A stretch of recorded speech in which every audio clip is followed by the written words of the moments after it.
আসসালামু আলাইকুম everyone, welcome back to নিউরোনেট। তো আমরা সলভ করতেছিলাম 2023 সালের হোম ইকোনমিক্স ইউনিটের question paper food and nutrition ডিপার্টমেন্টের। এটা হচ্ছে সাবজেক্ট কোড হচ্ছে FN-101 fundamental of nutrition science. আমাদের 1 নাম্বার কোয়েশ্চেনটা অলরেডি সলভ করা শেষ, and this is the second number question. So let's get started. According to the nutritional point of view, give the classification of proteins. পুষ্টির দৃষ্টিকোণ অনুসারে প্রোটিনের শ্রেণীবিভাগ করো।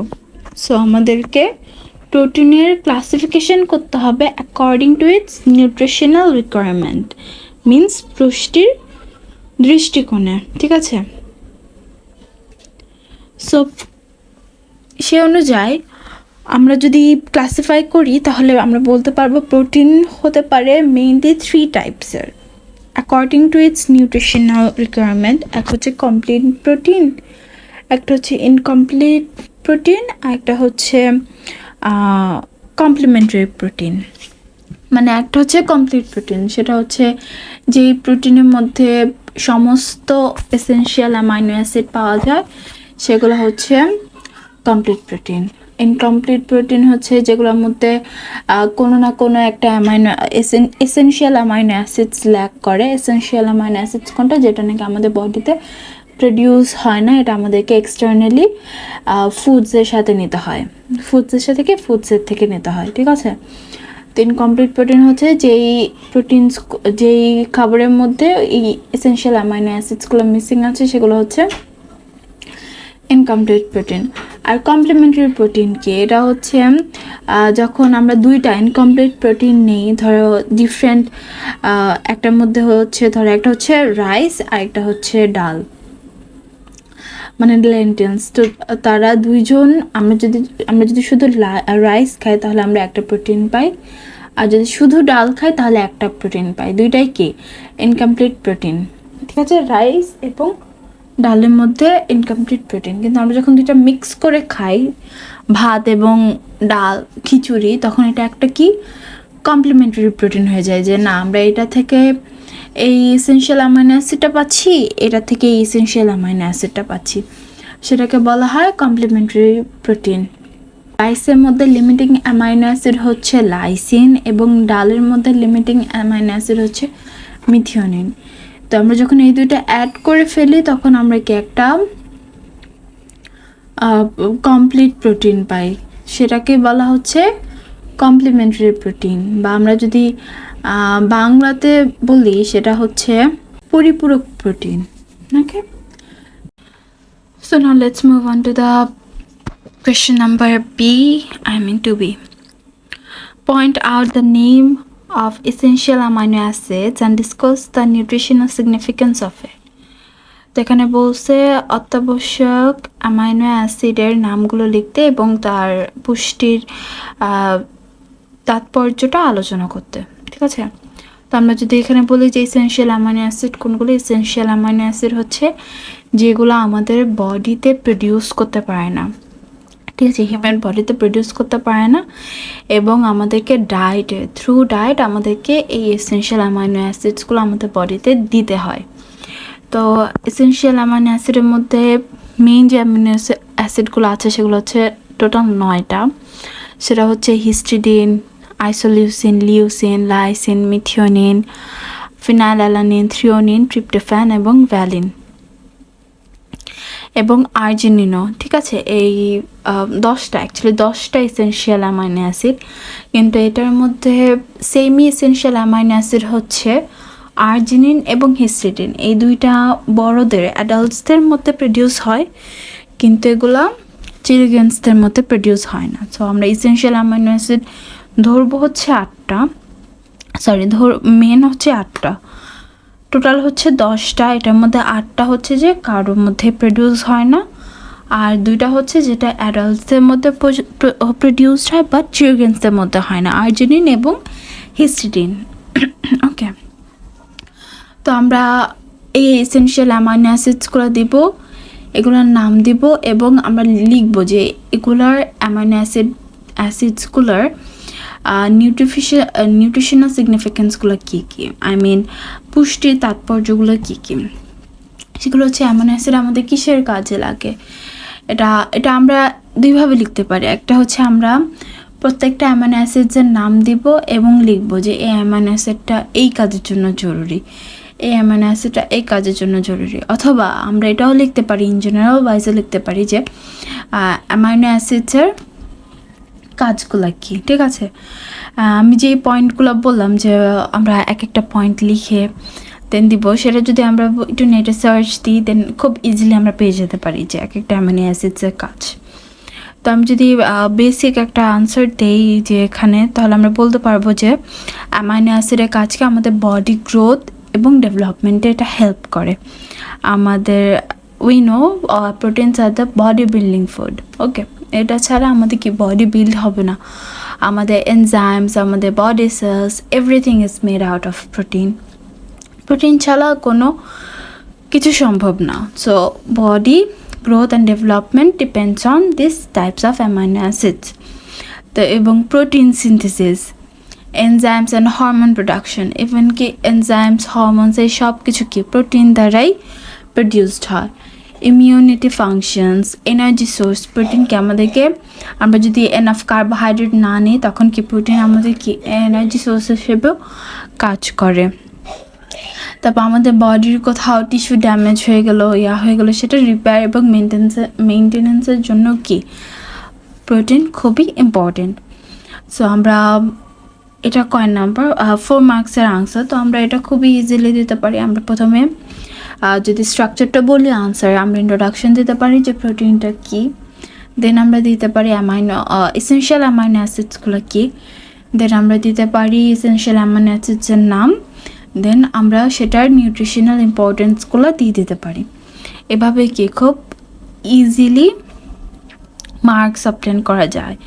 এবং এটাতে যে খুব আহামরি অনেক বেশি লিখতে হবে এটা অনেক না, কিন্তু আমরা পয়েন্টস বেশি দেবো। আমরা ট্রাই করবো যে আমরা লেখাগুলো যেন পয়েন্টসে লিখি। টিচার্স ডোন্টস লাইক প্যারাগ্রাফস, তারা প্যারাগ্রাফস দেখতে পছন্দ করে না। ওকে, পার্সোনালি যদি বলি টিচার্সরা প্যারাগ্রাফ পছন্দ করে না। আমরা লিখবো, আমরা চাবো যে আমরা ছোটো ছোটোভাবে লিখি এবং আমরা মেন পয়েন্টসগুলো দিই, পয়েন্টস দিয়ে সেটা 2 লাইন্স আর 3 লাইন্সের মতো ব্যাখ্যা দিই, এর বেশি না দিই। আর পয়েন্টসগুলো যেন আমরা একটু বেশি দেই, বেশি দিতে পারি, বেশি বোঝাতে পারি। এভাবে কি মার্কস তোলা খুবই ইজি হয়ে যায় এবং আমাদের লেখাটা অনেকটা কনস হয়ে যায়, অনেক ছোট হয়ে যায়।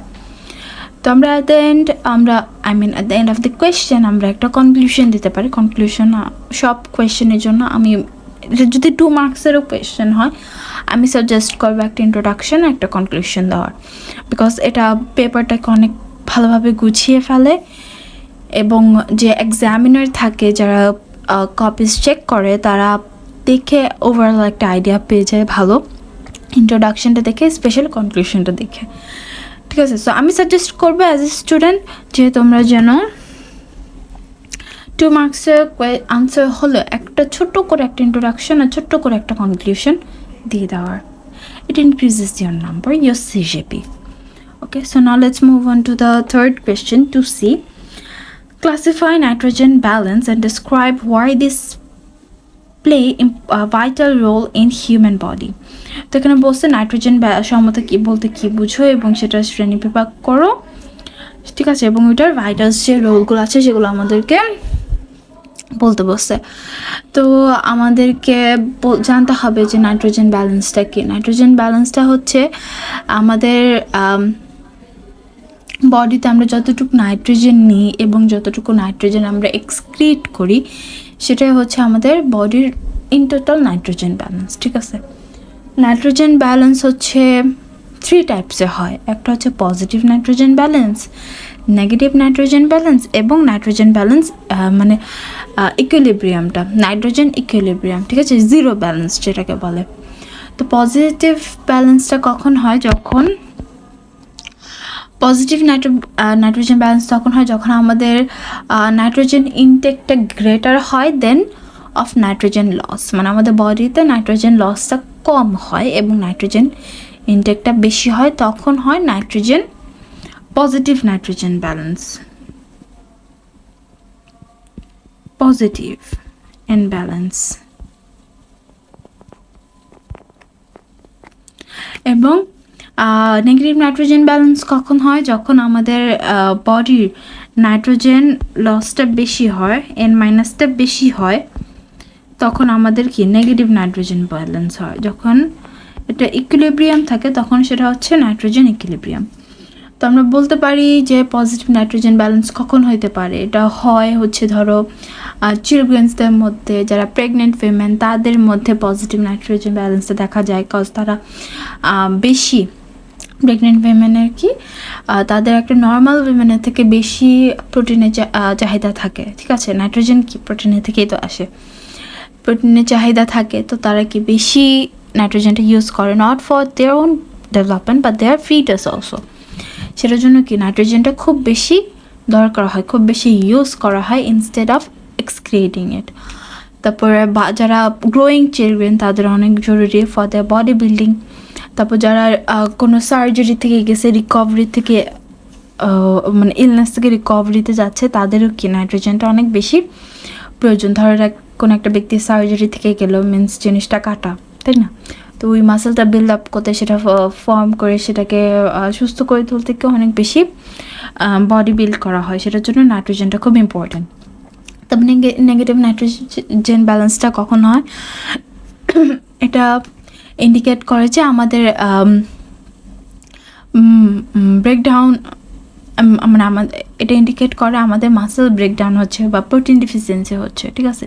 লাইক এটা দেখা যায় যখন আমরা স্টারভেশনের সময়, তখন আমাদের প্রোটিনটা বেশি লস হয়, বিকজ সেটা আমাদের কার্বস কম থাকে, তো আমরা প্রোটিনকে বেশি ইউজ করি তখন। তারপরে কোনো জায়গা পুড়ে গেলে, ম্যাল নিউট্রিশন হলে, তখন নেগেটিভ নাইট্রোজেন ব্যালেন্সটা দেখা যায়। অ্যান্ড লাস্ট যেটা হচ্ছে নাইট্রোজেন ব্যালেন্স ইকুইলিব্রিয়াম, সেটা হচ্ছে যখন আমাদের নাইট্রোজেন ইনটেক এবং নাইট্রোজেন আউটপুটটা সেম থাকে, যে আমরা যতটুকু নেব আমরা ততটুকু এক্সক্রিয়েট করবো, সেটা হচ্ছে পারফেক্ট, সেটা হচ্ছে নাইট্রোজেন ব্যালেন্স, লাইক একটা হেলদি অ্যাডাল্টের বডি, ঠিক আছে, সেটা হচ্ছে নাইট্রোজেন ব্যালেন্স। তারপর এখানে বলছে ইম্পর্টেন্স অফ নাইট্রোজেন ব্যালেন্স দিতে, display a vital role in human body, means importance of nitrogen balance. তো আমরা কয়েকটা ইম্পর্টেন্স দিই, সেটা আমরা ছোটো করে একটু ব্যাখ্যা করে দিব। এটা যেহেতু 5 মার্কসের কোয়েশ্চেন, তো আমি সাজেস্ট করবো যে পয়েন্টসগুলো একটু ইনক্রিজড ওয়েতে দিতে এবং একটু ডিপলি ডিসক্রাইব করতে। যেরকম এটা ইন্ডিকেট করে আমাদের নিউট্রিশনাল স্টেটাস, আমাদের টিস্যু গ্রোথ এবং রিপেয়ার, এগুলোতে কি নাইট্রোজেন ব্যালেন্সের ইম্পর্টেন্স আমাদেরকে মাসেলের যেই হেলথটা আছে সেটা মেনটেন করতে হেল্প করে, প্রোটিন মেটাবলিজমে হেল্প করে, ঠিক আছে। তো আমি এগুলোর আনসার সাথে এন্ড আমি দেখাই দিব। ওকে, সো আমরা যদি আনসার্সগুলো একটু শর্টলি দেখি, এক্সামে যে হুবহু এটাই লিখতে হবে এটা কোনো ব্যাপার না, ঠিক আছে, এটা জাস্ট আমি নোট হিসেবে দিচ্ছি to get more ideas. So let's see protein classification according to its nutritional demand. So আমরা বলেছিলাম কমপ্লিট প্রোটিন, এটা দিয়ে একটু ব্যাখ্যা দিয়ে দিন এটার এক্সাম্পলসগুলো। দেন পার্শিয়ালি কমপ্লিট প্রোটিনও আছে, এটা না দিলে কোনো প্রবলেম নাই। দেন ইনকমপ্লিট প্রোটিন এবং লাস্টেরটা হচ্ছে কমপ্লিমেন্টারি প্রোটিন, যেটা নাকি পরিপূরক প্রোটিন। এটা আমি একটু দিয়ে দেন আমরা ব্যাখ্যা দিয়ে দেন আমরা এটার এক্সাম্পল দিতে পারি, যেরকম রাইস অ্যান্ড ভাত এবং ডাল। তারপর শেষে আমরা একটা উপসংহার দিব। Now let's move on to the next question.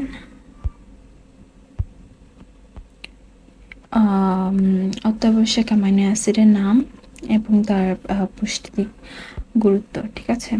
এগুলো হচ্ছে অত্যাবশ্যক, আমরা প্রথমে একটা ইন্ট্রোডাকশন দিচ্ছি ছোট্ট করে, দেন এসেনশিয়াল অ্যামাইনো অ্যাসিডসের নামগুলো,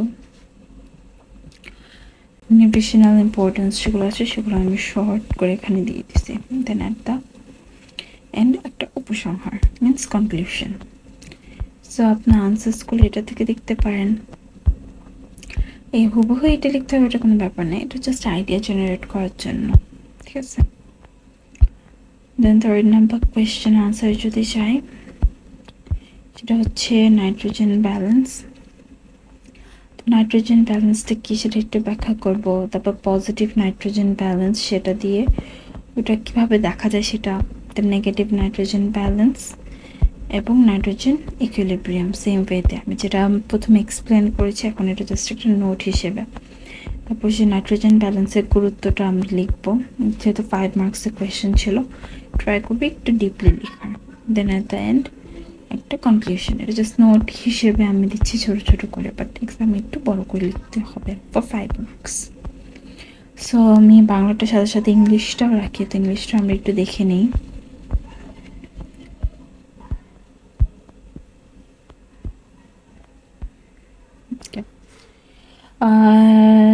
Classification of protein according to nutritional point, same.